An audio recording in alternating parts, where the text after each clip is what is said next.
Hola, ¿cómo están? Bueno, nuevamente aquí con Al final del túnel, un invitado especial, Carlos Javier Argüello. Mire usted que nos hemos tomado el tiempo para el desarrollo de esta parte del Mundial, para ya con más tiempo evaluar lo que ha sido la presentación de nuestra selección en este tan anunciado Mundial. Nos decepcionó, nos vendieron humo, como dice la gente, nos ilusionaron. ¿A qué se debe todo esto desde tu punto de vista, Carlos ¿Cómo le Javier? va, doctor? Un gusto estar acá por primera vez en este programa.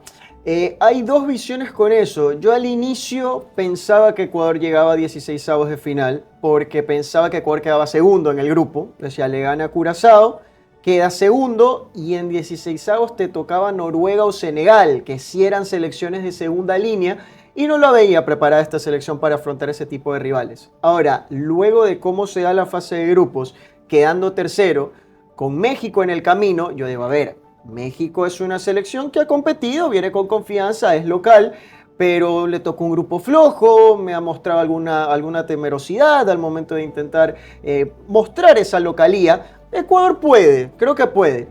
La realidad es que todo eso dependía de un cambio de mentalidad del entrenador. Que el entrenador entienda que había problemas de fondo, que había que intervenir, no con locuras, sino con A ver, detalles, siendo minucioso, y nunca lo hizo.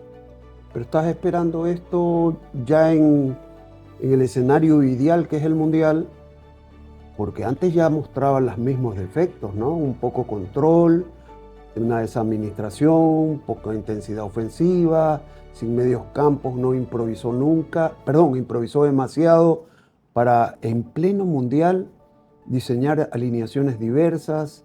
Ecuador tuvo un camino con muchos baches. Recordemos que hace un año aproximadamente, cuando jugamos contra esta México, Ecuador era un equipo con inventos por todos lados. Un Pedro Vite que bajaba entre los centrales, quería que Hincapié vaya por dentro. Y era un equipo que no salía y se clavaba atrás y los rivales lo presionaban y lo neutralizaban. Me parece que eso a partir de la fecha FIFA de marzo ahora, en Europa, con Marruecos, con Países Bajos, se terminó, al menos ese capricho terminó y Ecuador, tarde creo yo, igual en marzo, encuentra o detecta, ok, tengo que volver a hacer esa selección que Félix Sánchez contra Argentina en ese partidito me mostró bloque alto, intenso, con Moisés Caicedo suelto y yo decía, ok, para el Mundial imagino que va a repetir eso. En los amistosos previos, que lo hablábamos, ¿por qué tanto convocado? ¿Por qué tanta gente que no va a jugar? Pero ya en los amistosos previos nos empezó a mostrar otra vez esos caprichos, que yo pensé que no los iba a aplicar. Y que está probando, está perdiendo tiempo, está jugando. No, replicó lo que vimos en los amistosos en el Mundial. Una selección con una ideología muy bielcista, insisto, muy bielcista, que lo hemos visto con el propio Marcelo Bielsa también en este Mundial, que muere con la suya, que defiende a los suyos hasta el final, que termina desorientada, desestructurada, con desconfianza interna. No es solo lo futbolístico. Yo el año pasado, cuando pedía la salida de Becasese, decía, y yo cubrí ese paso, esto es un déjà vu de Rusia 2018 con Becasese en Argentina y San Paoli. Está pasando lo mismo, un desapego con la prensa, jugadores confundidos y un camino complicado hasta llegar ahí. Y cuando llegó el Mundial explotó todo en Argentina. Acá pasó algo similar, salvó a Alemania un poquito, pero el problema fue el entrenador. Pero al margen de estas críticas que son merecidas para BKCS, yo veo de que rendimientos individuales estuvieron muy por debajo de las expectativas. Esperábamos que, por ejemplo, esta defensa que tanto se la identificó como una de las mejores del mundo, así, calificadas así, ha habido ahí una exageración, porque ya vinimos notando que en varios partidos estaban haciendo agua. Y el Mundial no fue la excepción, porque uno de los departamentos que más crítica ha recibido es ese, incluyendo la primera línea. O sea, ¿qué pasó ahí? ¿O es que BKC plantea mal el sector defensivo o las individualidades no estuvieron a la altura de un Mundial? Las dos. A ver, me parece que el tema de la defensa expone un poco el tema de las estadísticas y cómo hay que analizar las estadísticas en el fútbol. Porque hay miles de estadísticas. Uno entra a una aplicación y hay, pero para estar 20 páginas de números. Pero hay que saber qué número agarrar y qué número leerla. El número era la defensa menos batida de las eliminatorias, 5 goles recibidos. Ese era el número básico. Ok, es un número Pero real. ¿con quién te enfrentabas también? Y evidentemente, y agrego, hay otros números. Por ejemplo, Hernán Galíndez fue el arquero con más goles evitados en las eliminatorias. Y Valle fue el cuarto. Valle que tapó 2-3 partidos. Mírense la cantidad de goles que sacó en esos partidos. Y Galíndez con diferencia el primero. Entonces, si el arquero salvaba tanto, recordemos, partido con Colombia, partido en Quito, todos los partidos en Quito, Ecuador los últimos 20 minutos terminaba sufriendo, metido atrás. Y ahí es que empezamos a hablar de, bueno, dejemos la altura porque se nos está complicando el cierre de los partidos. Pero las defensas no funcionan o porque tienen niveles individuales bajos, que si sabe suceder, como aquí hay una mezcla de las dos cosas, o hay una estructura defensiva mal hecha. Es que a eso voy. La estructura del mediocampo, y después de todos los partidos yo lo repetía, falta otro volante, porque Moisés Caicedo, y ahí está el tema de la individualidad. Diciendo que no había estructura, yo sí esperaba que Hincapié y Moisés Caicedo en esa deficiencia, en esos huecos, se multipliquen y con su intensidad cubran muchos sectores y ganen el mano a mano. También hubo eso. Pero además, con un entrenador, si hubiera acoplado mejor la mitad de la cancha. ¿Por qué? Vite fue la figura, ok, pero Vite tenía que soltarse un poco más. Y cuando se soltaba, quedaba un hueco que Moisés Caicedo no llegaba nunca a cubrir. Por consiguiente, ¿qué pasaba? Toda la defensa decía, vamos a cubrir el hueco, expuesto Hincapié. Porque no había quien marque ese sector. Y eso pasó en todos los partidos, no solo con México, pasó hasta con Curazao. Con Curazao Galíndez saca 3 jugadas de gol. Ahora, otra estadística que yo estuve viendo durante el Mundial, que se hizo poca bomba. Hemos hablado de la intensidad de Ecuador. Ecuador, equipo intenso, físico, tiene que ir al frente. Terminada la fase de grupos, Ecuador estaba entre los 8 equipos que menos kilómetros recorrió. De verdad, un equipo como Ecuador, intenso, que siempre va, uno de los que menos recorrió. Ponía este tweet y alguien me decía, pero Argentina tampoco corrió mucho. Sí, pero es otra forma de juego. Argentina no quiere correr. Sí. Argentina quiere tener la pelota. Ecuador corrió muy poco en este Mundial. Esas presiones asfixiantes prácticamente no se vio. Y es una realidad. Por eso, cuando Ecuador intenta tirar el achique con la última línea, quedan todos mal parados, porque se adelantan, pero no van con intensidad. No, pero me hablas de la jugada del primer gol. El primer gol es una muestra. Ese es un suicidio. Es una muestra. Discúlpame. Un equipo de universitarios puede cometer ese error. Pero es que lo que yo digo, BKC está en la línea, está controlando que sus defensas tienen que alzar la voz y decir, hey, guarden posiciones. Deje que vaya a la primera línea o que bajen los volantes de los extremos. Yo creo pero que ocurre que ayer ya no llegaban, el otro día no llegaban las órdenes. Pero de que a esa altura. Yo estoy creyendo, y lo dije públicamente en el programa de los comentaristas, que el triunfo con Alemania fue la rebeldía y que se olvidaron de ese pizarrón abstracto, sí, que no lo entiende nadie, y los jugadores se dedicaron a saber lo que hacen. Hablábamos de normalidad en ese partido. Claro, claro. Ahora, con Costa de Marfil, que arrancamos tan bien porque tuvimos 15 minutos muy intensos y se acabó la chispa. Y comenzamos a sentir la realidad que Costa de Marfil nos hizo ver muy mal. Nos hizo ver muy mal. Ya pasamos segunda prueba con los africanos y volvió a pasar lo mismo. En el duelo físico con los africanos vas a terminar perdiendo. Y ahí es donde Ecuador debería empezar a sacar una parte más técnica de control, pero la lista de convocados no estaba armada para eso. Ecuador no tiene jugadores de control, no tiene un enganche, no tiene un volante que pare la pelota y juguemos salvo Vite. Entonces no se preparó una buena lista para aguantar con Costa de Marfil. Por eso el segundo tiempo cambia tanto. El plan inicial, bien. Segundo tiempo hay que intervenir. No hay cómo. Curazao, el invento de la pizarra.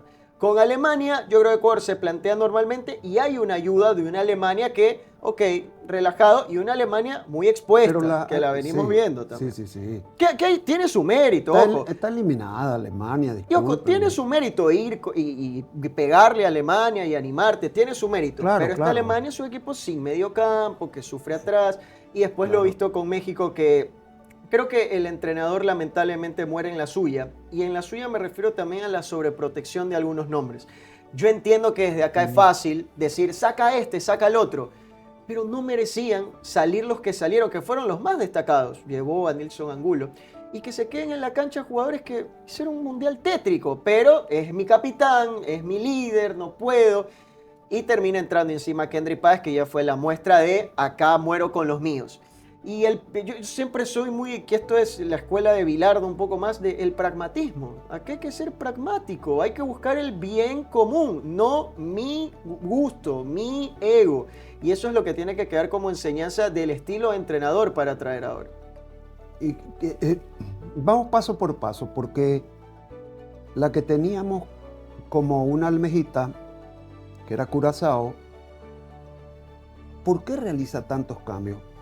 ¿Porque subvaloró, porque subestimó a Curazao o porque hizo un contraste sobre la primera presentación, queriendo demostrar que esa no era la selección, sino esta de acá, la que con estos jugadores golea a Curazao? ¿Qué pasó ahí? Este tipo de entrenadores son muy de sobreanalizar, creo yo, los partidos. Y lo que pasó en ese partido es que BKC dijo, este rival se me va a encerrar, voy a tener una línea de 10 de Curazao dentro del área, no puedo repetir lo mismo, no puedo ir por las bandas nomás, necesito más fuerza por dentro, no me van a atacar, así que lo pongo a Franco de central, cierro uno, perfecto, y libero. Pongo a Jordi Alcibar para liberar gente. Jordi Alcibar, que no está bien en Independiente del Valle. Y ese es el problema. Yo, sin tener experiencia en cancha, y lo decían ahora con Uruguay también, el futbolista muchas veces esa sencillez es lo que más necesita, sobre todo en torneos cortos. Meter tanta orden, tanta pizarra, tanto video, por más que el análisis pida, mira, Curazao se te va a encerrar y sí, necesitas atraer por fuera, conectar por dentro, triángulos. En este tipo de torneos eso es muy difícil que entre, muy difícil. Lo entiendo en un torneo de 40 fechas, mira, contra este tipo de rivales, contra estos 5 rivales vamos a jugar así, lo vamos a ir entrenando de acá a 2 meses. Acá no, hay cuestiones de... Por suerte este mundial tuvo más tiempo entre partido y partido, fue casi una semana entre partido y partido. Pero es ese ataque de entrenador que tienen este tipo de bielcistas y por eso me parece que lo hizo y terminó como terminó. Eso que se le ha insistido que no tuvo la intensidad de Ecuador, notorio. Anoche los jugadores caminaban. El propio técnico de México anunció en su rueda de prensa post partido que le ha sorprendido que Ecuador no haya presionado, que le dieron una libertad para comenzar a arrancar desde el campo de ellos, decía. Ese es un anuncio grave para nuestros jugadores, porque no está mintiendo. Es que nosotros lo detectábamos. Moisés Caicedo trotaba, por no decir que caminaba. Y yo digo, la Premier no exige otras cosas para jugadores de ese nivel, para efectos de que aceleren el ritmo. Esa famosa dinámica que tanto elogiamos al fútbol inglés, pues no ha aprendido nada en relación a lo que tiene que aplicar, entendiendo que Moisés ha tenido mejores días. A ver, es la gran verdad. Ahí es difícil decir este es el motivo. Seguramente en las próximas horas, semanas empezarán. Yo creo que van a decir que Moisés no estaba al 100% físicamente. Estoy seguro que van a decir eso. No lo sé si será así. Pero a ver, hay distintas posibilidades. Primero, la desconfianza colectiva. Un equipo para ir a presionar, tiene que ir a presionar a todos. Si voy a presionar yo solito, es un desastre, porque quedan espacios por todos lados. Y yo creo que Ecuador empieza el partido y empieza a tirar, a adelantarse un poquito y ve cómo México le está triangulando a Hincapié, pero le caen 3 a Hincapié y empieza a tener el temor de, tengo para atrás, la defensa debe ser para atrás, porque para adelante quedan huecos. Esa es una posibilidad. Después, estaban mal físicamente, la altura puede ser otra posibilidad. ¿Qué es lo más cercano a lo que yo voy? Un tema de confianza. Yo creo que el jugador de Ecuador nunca se sintió con la confianza de ser más allá de lo que declaraban, que nos vamos a quedar hasta el final. Yo creo que el jugador en la cancha se da cuenta que está siendo superado, que contra todos los rivales mereció perder, que si bien sí, le gana a Alemania al final, pero fue un partido parejo, no es que lo pasaste por arriba, fue al último minuto. Y yo creo que el jugador se sintió con esa desconfianza de, no le he cumplido a mi país, estoy en este estadio gigantesco, el miedo al papelón, y creo que tiene que ver un poco más con eso, con lo mental, que con un tema que también lo táctico, insisto, complicó. En este tema que parece un simbolismo, pero sí es importante para el grupo, que transfieras en pleno campeonato la capitanía a otro jugador, en este caso de Ener, un jugador emblemático que siempre ha sido capitán por experiencia y por trayectoria, que se le deja a Moisés. Era decirle a Ener, tú no la mereces, y decirle a Moisés, a ver, levántate un poco, porque con la capitanía te quiero ver distinto. ¿Pasó eso o Yo algo? entiendo las buenas intenciones. Creo que era un gesto noble, pero fue lo peor. Le puso una mochila con kilos de piedra ya a un jugador que, insisto, para mí estaba con mucha desconfianza, que es inadmisible considerando que cuesta 120 millones de euros. No debería un jugador de ese valor tener estos inconvenientes. Pero creo que es lo que termina pasando. Un Moisés que nunca ha sido líder. Y ojo, Messi tampoco era líder y se lo criticaba mucho en la selección argentina. Después lo fue logrando con el paso de los años. Al margen que lo compensa con otras cosas. Evidentemente, sí. Pero Moisés nunca ha sido líder y yo sentí un poco viendo el video, quizás una exageración mía, pero viendo el video, cuando lo llaman a Moisés, mi sensación con Moisés es, uy, a ver, ¿qué va a pasar? Y se para, ok, gracias. Pero no vi un jugador con pecho inflado, ok, voy a ser el nuevo líder. Fue como que, ya, dame la cinta, gracias. Y Ener, insisto, creo que fue, no lo voy a decir, Ener se quiso quitar el peso de encima. No, creo que Ener fue no estoy jugando bien, quiero motivar a Moisés. Creo que esa fue la intención, pero no fue lo correcto, o sea, ya con el diario del lunes. Que a Ener le creció eso de decirle al técnico, o sea, que quiero transferir a alguien. Quiero motivarlo. Sí. Pero ¿por qué? Porque yo siempre digo, respetando la trayectoria de Ener, que no me va a quitar para nada, que es uno de los delanteros más reconocidos en la historia del fútbol ecuatoriano.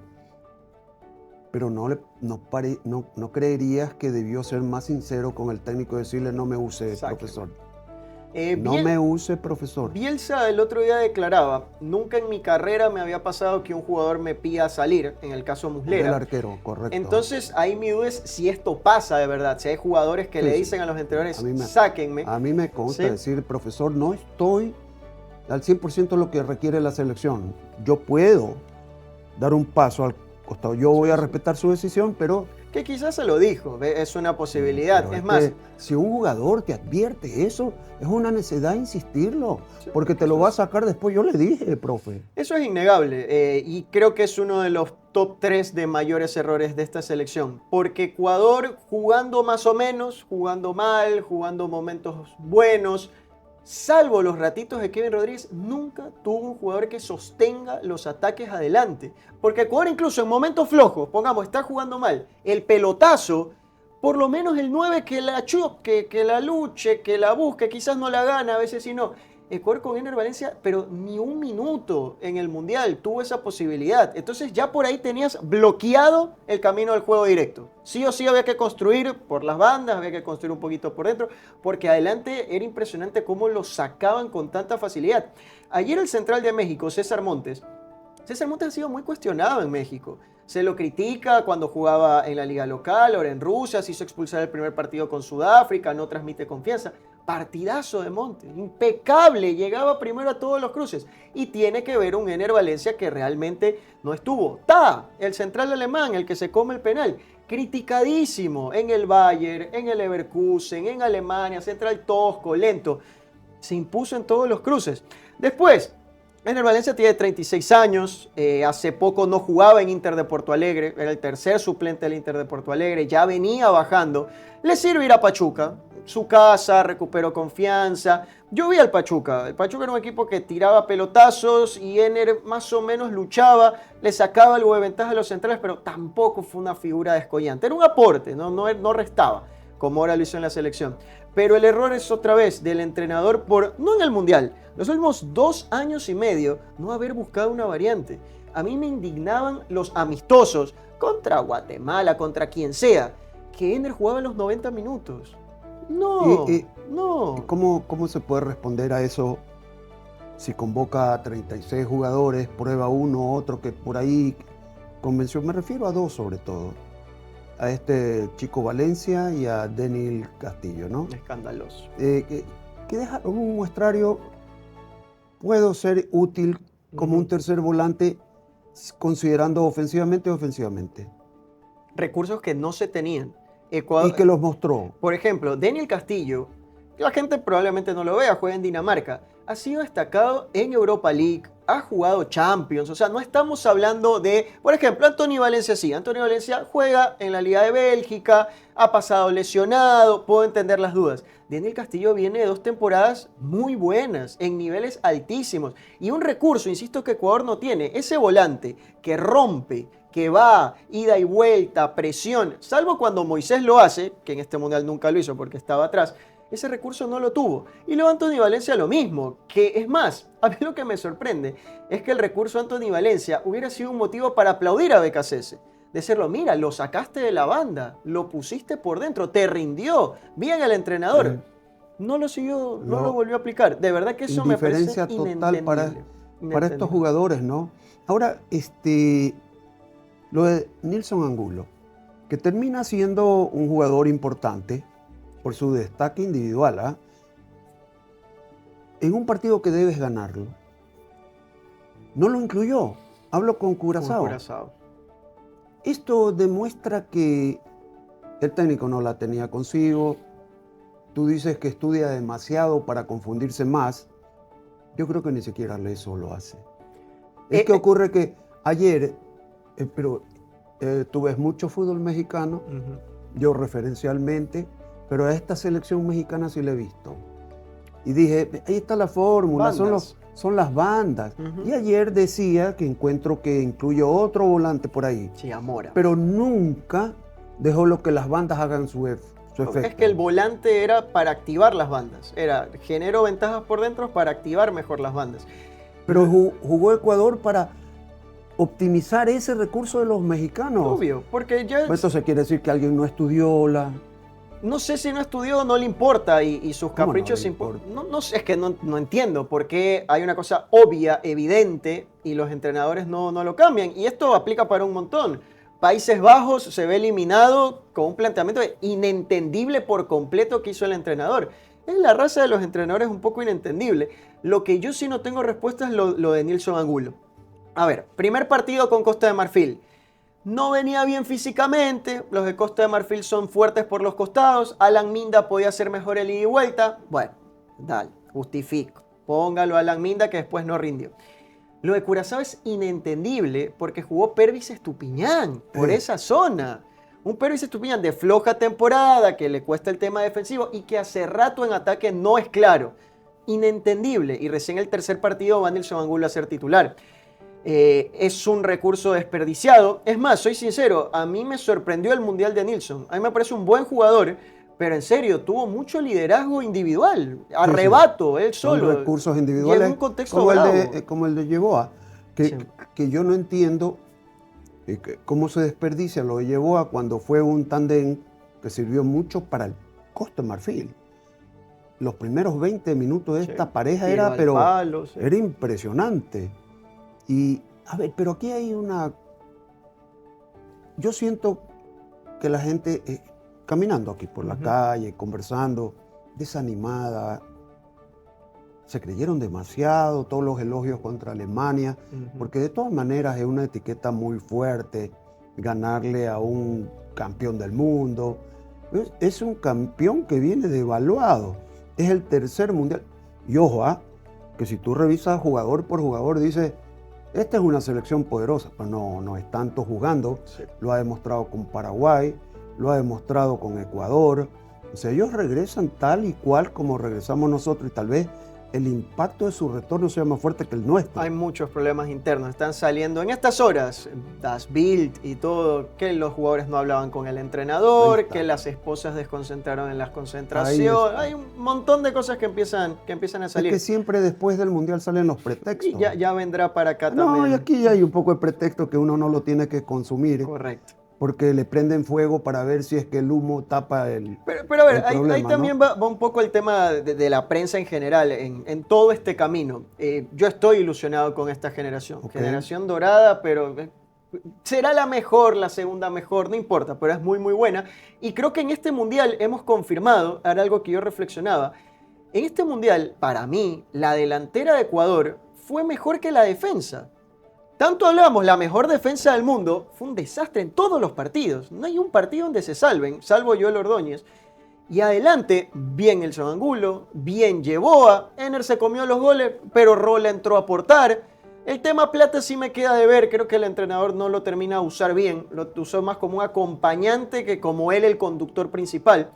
Pero el ataque siendo 5 puntos, la defensa fue de 2-3, entonces termina siendo esto. Ahora, sí creo que en este camino se pensó que Ecuador con el rótulo ya estaba. Con el rótulo de la mejor defensa del Arsenal, del PSG, con él se alcanzaba. Y yo siempre he comparado con Colombia. Hemos vivido todo lo que fue Colombia post-Pekerman. Pekerman hace un gran Mundial 2014 y se pensaron que listo, Colombia de acá iba a conquistar América e iban a la cancha a pararse. Y los jugadores eran estrellitas de las concentraciones. Y cuenta cómo se iba Cuadrado para acá, James no le hacía caso al de acá, votaron a Carlos Queiroz, crisis gigante, nadie le hacía caso a Rueda, crisis, se quedan afuera del Mundial. Ojalá, no creo que nos vaya a pasar lo mismo, creo que el golpe ya se ha recibido. Pero en ese momento en Colombia era imposible criticar a un jugador de la selección. Hablo 2015, 2016.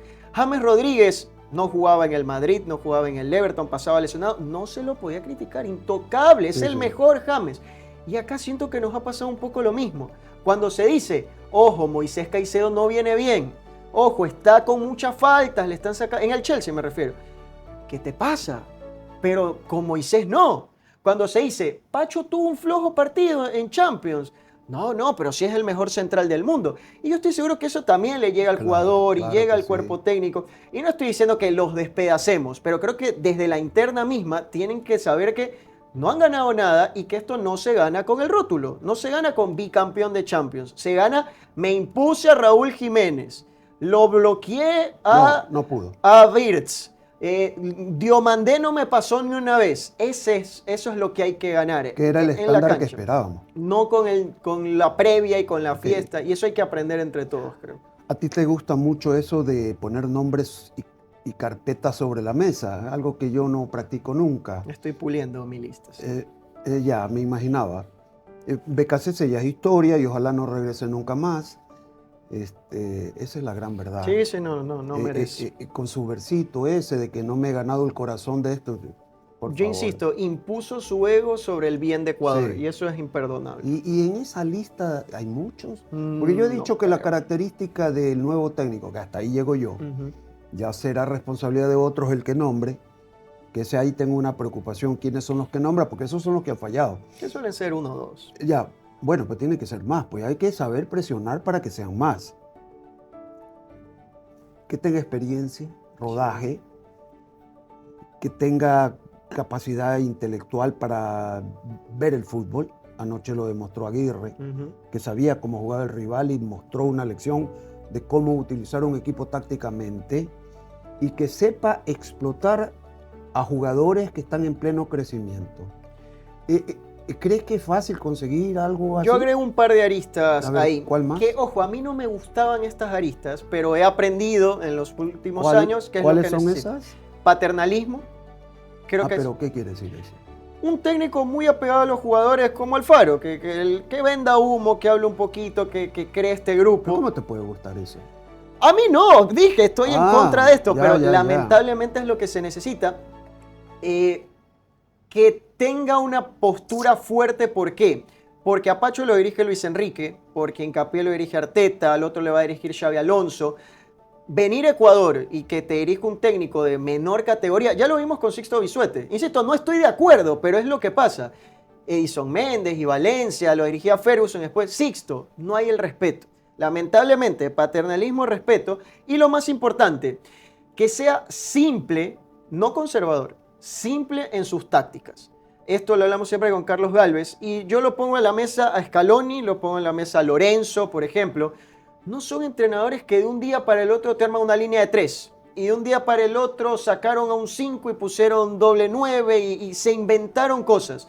Técnicos que le permitan al equipo trabajar bajo una misma línea porque hay poco tiempo de trabajo y que la táctica sea vamos, todos atacamos, todos defendemos, nos pasamos la pelota, cada uno ocupa su posición, 4-2-3-1, 4-3-3, no se muevan mucho de ahí, porque hay poco tiempo de trabajo y eso es lo que hay que adaptarse.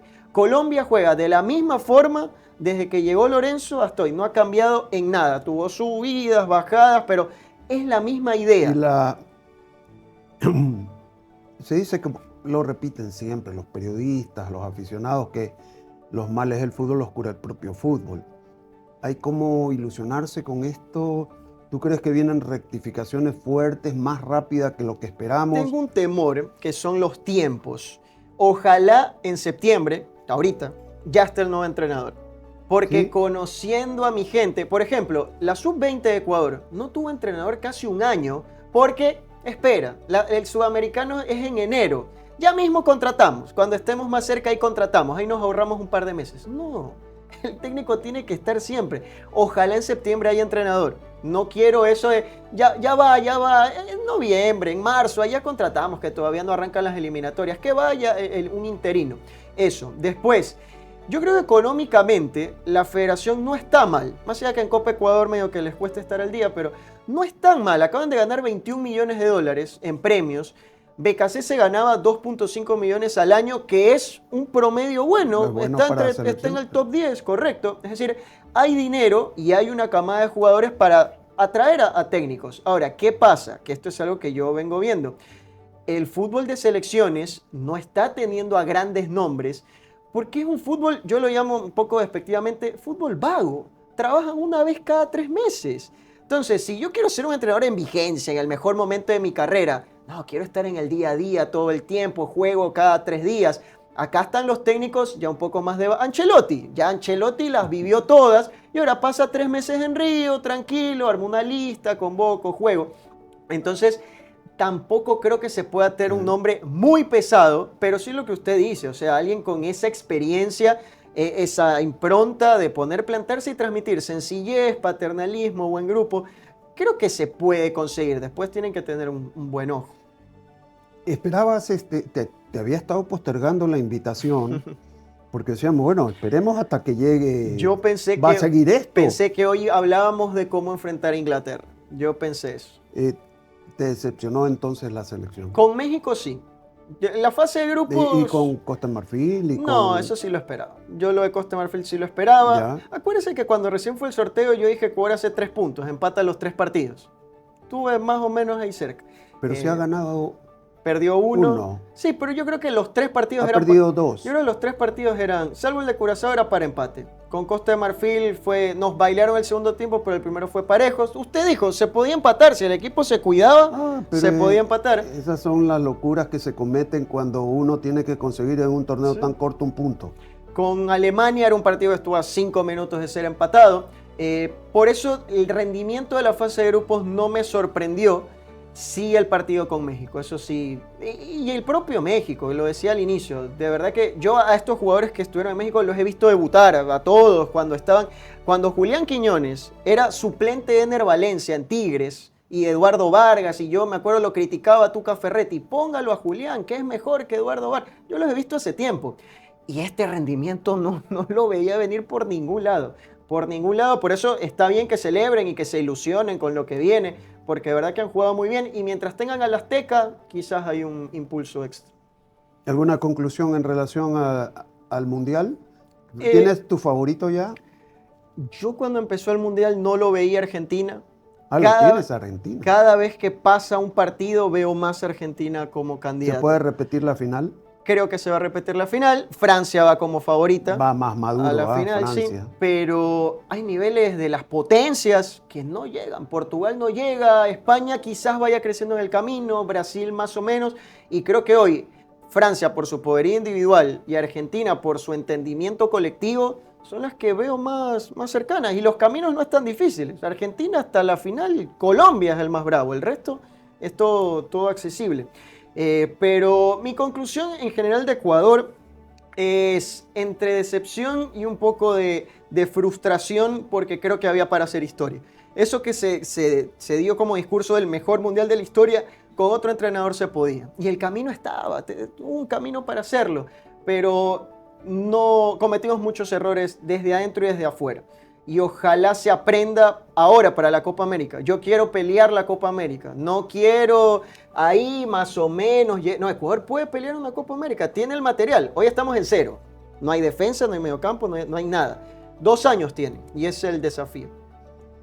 Bueno, hoy les había ofrecido que venía pues así crudo el análisis, como debe ser, ¿no? Es nuestra responsabilidad y te agradezco A usted por la invitación. esta asistencia a este programa que nos caracterizamos por poner sobre la mesa lo que otros no quieren decir. Así que nos vamos, nos retiramos y agradecerte nuevamente, Carlos Javier. Hasta la próxima.